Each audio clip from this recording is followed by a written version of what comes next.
अशा पद्धतीचा आरोप भाजप नेत्यांकडून केला जातो. लोकशाही आहे, इलेक्शन लढायचं नाही का? हुकुमशाही आहे का? हुकुमशाही आहे का? तुम्ही सांगा पत्रकार मंडळींनी मला. लोकशाही आहे, प्रत्येकाला आपले विचार मांडायची, विचार पुढे न्यायची. माझ्या पार्टीचा विचार पुढे न्यायचा आहे, मला महाविकास आघाडीचा विचार पुढे न्यायचा आहे. मग त्यातून कोण लढायला अंतिम तयार झालं, कोण कोण माघार घेतलं, सगळं दुनियाने बघितलेलं आहे. भैया, काँग्रेसचा अर्ज बाद झाल्यानंतर तुमची बैठक झाली. त्या बैठकीत वसंत देशमुखांचं नाव एक फायनल झालं अशी चर्चा आहे.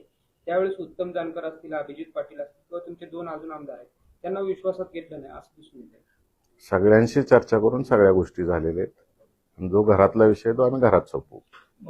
4 आमदार आहेत.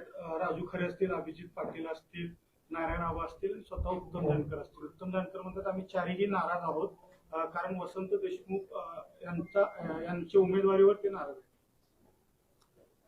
आता त्या प्रश्नाचं मी 4 वेळा उत्तर देऊन झाले तुम्हाला. आमच्या घरातला विषय आम्ही घरात बसून संपवू. महाविकास आघाडीचे समर्थक असलेले पक्ष मूर्तिमान नारायण आबा आधीच फॉर्म भरताना सोबत आलेले होते. धनंजय डिकोळे अर्ज माघारी घेताना भाजपच्या नेत्यांसोबत गाडीमध्ये आले. शेकापचे आमदार देखील त्यांच्यासोबत कायम सोबत दिसत आहेत. राजू खरे शिंदे सेनेच्या याच्यामध्ये दिसत आहेत. कुठेतरी महाविकास आघाडी म्हणून लढत असताना महाविकास आघाडीचे हे सगळे नेते आधीपासूनच महायुतीच्या समर्थकांमध्ये भूमिका दिसते.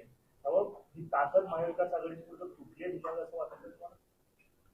मी या मतदारसंघातील 616 मतदार आहेत.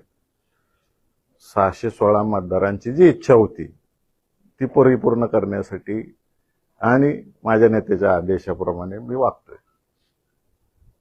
सर, काल पालकमंत्री असं म्हणाले की 616 मध्ये 16 मतं तरी मोहिते पाटलांना पडतात. या प्रश्नाची वाट बघत होतो मी.